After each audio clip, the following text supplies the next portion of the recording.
Hey, welcome back to the channel. Welcome back to Midlife Crisis. Welcome to part 2 of trying to find out what is wrong with my transmission. In the last video, if you remember, we changed the transmission fluid and the transmission filter. In this video, we're gonna go to step 2 and go to the front side of that transmission to the dual clutch side, and we're gonna replace the clutch fluid as well as the clutch filter. So we're gonna get under this car. I'm gonna show you what you need to get this job done, and we're gonna show you the entire process and everything you need to do. So make sure you hit that subscribe button, give this video a big thumbs up, hit that notification bell so you get notified every time we drop a new video with great new McLaren content.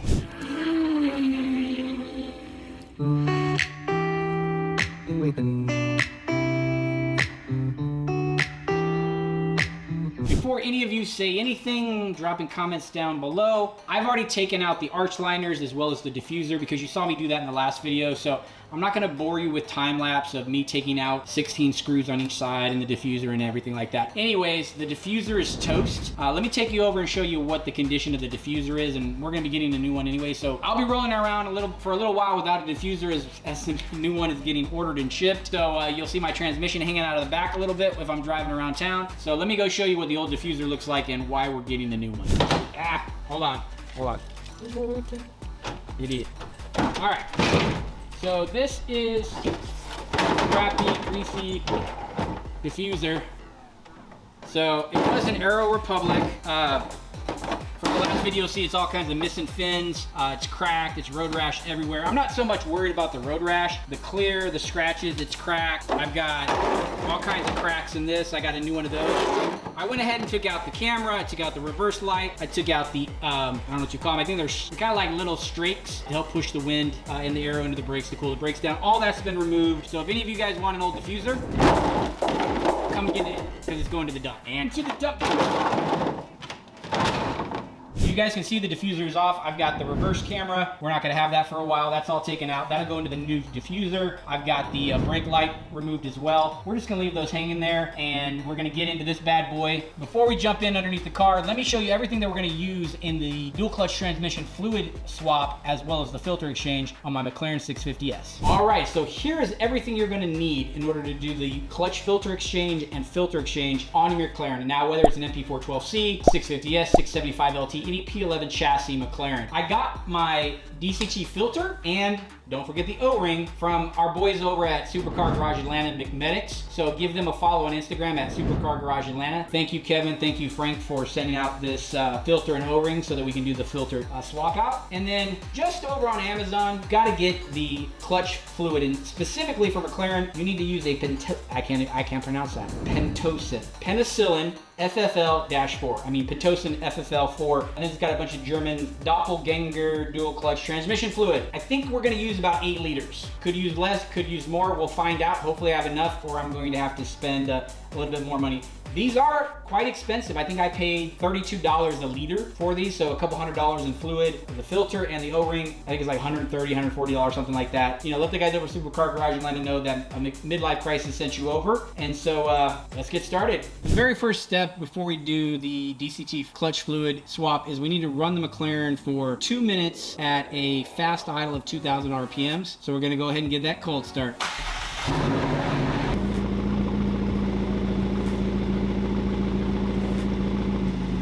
So the McLaren service manual says that as you're prepping this for the fluid change, that you operate the air brake up and down at least twice. What you need to do there is you need to put it in sport or track mode. Go ahead and hit the active button, hit the arrow button, that's gonna raise it up. And then when you wanna retract it down, just go ahead and hold the arrow button down for about 15 to 20 seconds, and then it'll retract back down. Repeat that 2 different times just to get fluids within the air brake flowing. First thing we need to do back here is you'll see I have an 8mm Allen on the fill hole. So the first thing we need to do is we need to loosen that fill hole. A little bit of fluid is gonna drop. Make sure you've got a bucket down below to catch it. Okay, so you may bust a knuckle. I was able to get that loose. Now, a little at a time. Pull that out. Just unloosen it hand tight. Now again, some may drain out. If nothing drains out, probably not up to the fill hole. And that is the fill hole. As you can see, it's pretty dry. There's not much there. The crush washer kind of fell out with it. So make sure you keep those two together. And now we're on to the bottom. Okay, there are 2 drain holes on the bottom of the clutch section of the transmission. First, we're gonna remove the drain plug for the one closest to the rear of the car. I'm gonna use an 8mm Allen again, but this time I'm gonna use the breaker. just because it is tight. And now we're gonna have some fluid. We better have fluid drop out of here. We got a bigger problem. Yep, there it goes. And you're gonna let that drain for about 5-10 minutes until it's completely drained. Now we're gonna remove the drain plug from the front of the transmission. We're gonna use the breaker bar one more time. I'm going the right way. Oh my God, these are tight. I don't know if they're over torqued or what, since it won't come out without me going all the way like this, because it is so tight to the, Now we gotta let that drain for another 5-10 minutes. 5 minutes later. As everything is draining from the bottom of the clutch portion of the transmission from the DCT, we're gonna go ahead and wipe down, make sure there's no debris or anything on these drain plugs. Now, I will tell you that you should really buy new crush washers. I'm not. I'm gonna take the chance and reuse these. If you've done this service multiple times, this is a service that you do every 40,000 miles. The only reason I'm doing it is one, I've got 45,000 miles, 46, something like that. And I don't know if it's ever been done. So, and I'm trying to find the root cause. We're gonna clean that off. We're gonna use a little bit of compressed air. Make sure there's nothing there. You're gonna get that clean. We're gonna reinsert this in the drain plug closest to the rear end of the car. So now we're gonna need a torque wrench to do this. So you need to tighten that drain plug to 50 Newton meters or 37 feet-pounds. So let's get our torque wrench out. Let's get this set to 37 feet-pounds for us Americans and 50 Newton meters for us Europeans. Let's get back under the car. It still may be dripping just a little bit. We're gonna go ahead and wipe that and make it a clean surface. And then we're going to put our drain plug right back in, and we're going to tighten it all the way, hand tight, all the way till it's closed. Now we're gonna tighten that with a torque wrench, like I said, to 50 Newton meters or 37 feet-pounds. And you're gonna wait till you hear the click. And that's it. So one of the things Kevin from Supercar Garage Atlanta McMedics asked me to do was to measure how much transmission DCT clutch fluid actually came out of my McLaren 650S. So I don't have a precise measuring thing, so I took one of my wife's pictures from the kitchen that has liters and gallons and stuff on the side, and we're gonna use that. I will buy you a new one, Sherry, I promise. But we need to measure this for the transmission science and the recommissioning of my transmission. Let's see how much we got. I'm gonna do this slowly, right? I don't see any metal. Oh, hold on, wait a minute. Wow, that was full. This right here, that is 1 gallon for us on this side of the pond. And that is, let's just say that's 3.5 liters. And we still got more to go. So let's get rid of this and pour the rest in. 3.75 in the first batch. Now let's fill this.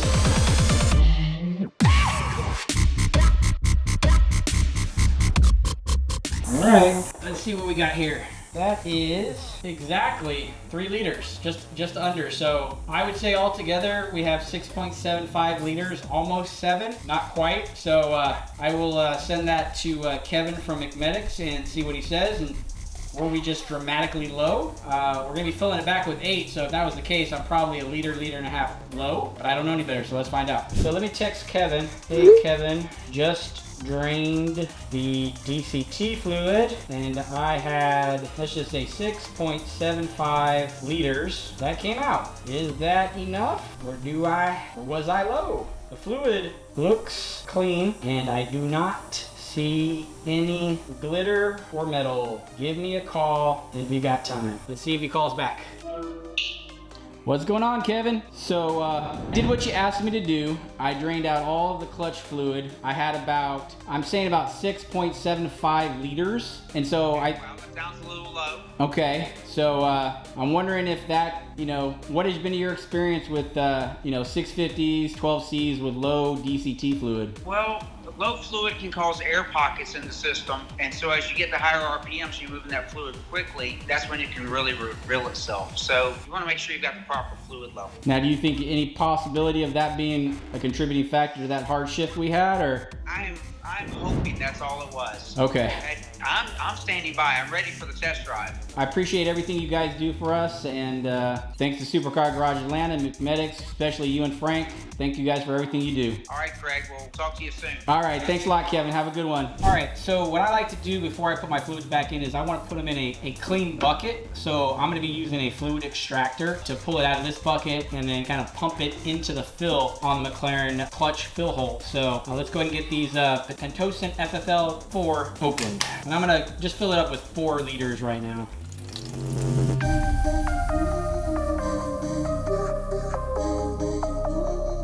This does not smell as bad as the transmission gear oil.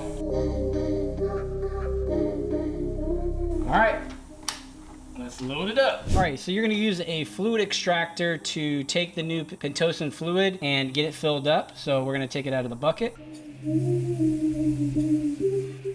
And this is the process is going to be a little tedious. You're probably wondering, well, didn't you leave the other drain open? Yes, I did. So you can expect a little bit to drain while you're doing the fill process. This is what McLaren says to do. So we're following the procedure just like the manual says. And now we're going to take this little plastic tube, stick it up inside of the fill hole area, get it nice up and in there and facing downward. We're going to pump in our fluid. Now you're going to fill until you start seeing some drain back out of that fill hole. So it should be somewhere between that 6 and 8 liter mark. We'll let you know when we're done. All right, so we put in about 7 liters of the clutch fluid and then it started overfilling back out. Now we're going to go ahead and wipe out the fill area. I've already added back, just hand tight, the second fill plug. And now I'm gonna hand tight the fill hole. And then we're gonna give this car a start and let it run for 2 minutes at 2,000 RPMs and let the fluid get up to temperature, let it get warm. And then we're gonna recheck the fluid and probably add a little bit more just to top it off. Now that we got the drain plug put back in, just hand tight. We've got the drain fill hole plug, just hand tight. We're gonna go ahead and start the McLaren 650S again. McLaren service manual says run it for 2 minutes at 2,000 RPMs. Leave the air brake down. Do not play with it this time. So let's go ahead and get the McLaren started. So now we've let the car run for 2 minutes at 2,000 RPMs. We're gonna go ahead and loosen the fill hole again. And some fluid may drop out, maybe a little bit warm. Okay. Nothing. So now it's time to fill up the remaining and top it off until it overflows out of the fill hole one more time. It took all 8 liters of the Pentosan FFL4 fluid. So before it started dripping out again, I'm gonna go ahead and clean it one more time here, get all my drips and everything off. Now we're gonna go ahead and put our fill plug, make it hand tight. And then we're gonna get our torque wrench and torque it to spec. Check it out, make sure we have no leaks. All right, we're gonna torque the drain plug that is closest to the front of the car. And again, this is gonna be 37 feet-pounds or 50 Newton meters. And you gotta hear that satisfying click. Now it's time to replace the clutch filter, and that's right here at the bottom of the transmission. You'll notice that the Z-bar right here is in the way of these 10 millimeters on this side of that filter. So what we're gonna do is we're gonna lower the Z-bar. Now, the important part about this is that you can't be on the ground with your tires to do this, so the weight has to be off. So the fact that we're on jack stands is good. So these are 10 millimeters, so we're gonna break those now. I'm not gonna remove them fully. I'm just gonna make it so that we can move the Z-bar over.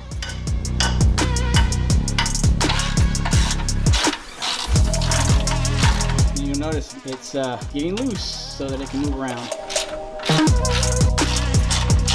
You just want them loose enough that they're not all the way out, because you don't want to pull it all the way out. But that way, you now can get to these bolts because you have a little bit more room because you moved the Z-bar out of the way. Got a drain, we're gonna pull the filter out. It's 4 10 millimeter bolts. They shouldn't be too tight. No, they're not.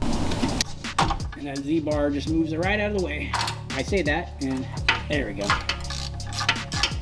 So now I can just remove them with my fingers, and you're probably gonna have a little bit of drainage coming out of here.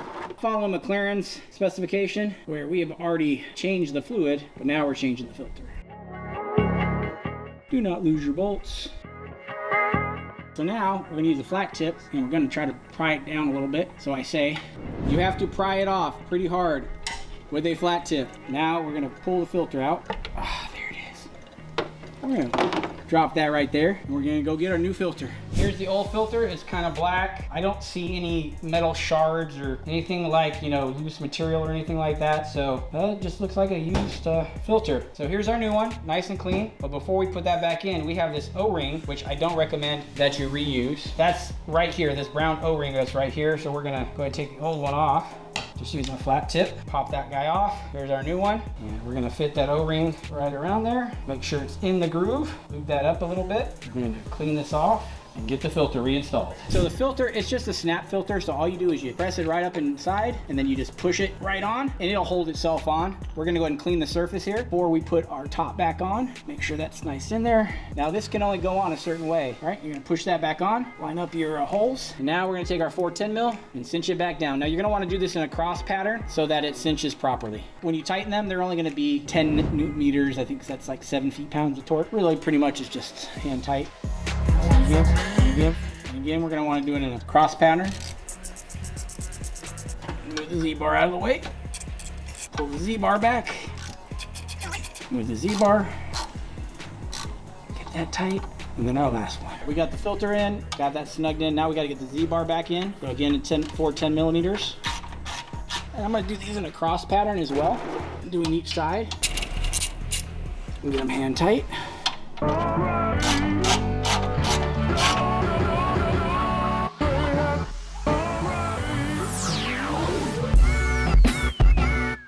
Got that hand tight. Now this says 17 feet-pounds of torque. Yeah, that's a clean. All right, clean it off. Let it run for a little bit and check for any leaks. And there you have it. That is the DCT clutch fluid swap and filter exchange on my McLaren 650S. This is step 2 of trying to find out what's wrong with this transmission. Now, I gotta put all this back together, gotta do a test drive, but I wanna show you guys what it takes to actually do the DCT clutch fluid exchange. And so when you're servicing your transmission, it's not just the transmission fluid like we did in the last episode, but it's also the clutch filter and clutch fluid. Hopefully I did that some justice. Hopefully you learned something. I've learned a lot. If you like this video, please give it a big thumbs up, subscribe to the channel, keep on going, hit that notification bell because we are going to find out and figure out what's wrong with this transmission. Stay tuned for the next episode where we are going to take a dealership level diagnostic tool and recalibrate the clutches and check out the transmission from the computer side of things. Make sure we don't have any errors, make sure we don't have any codes. Start it up and take it for our first test drive. Thanks for watching. We'll see you next time.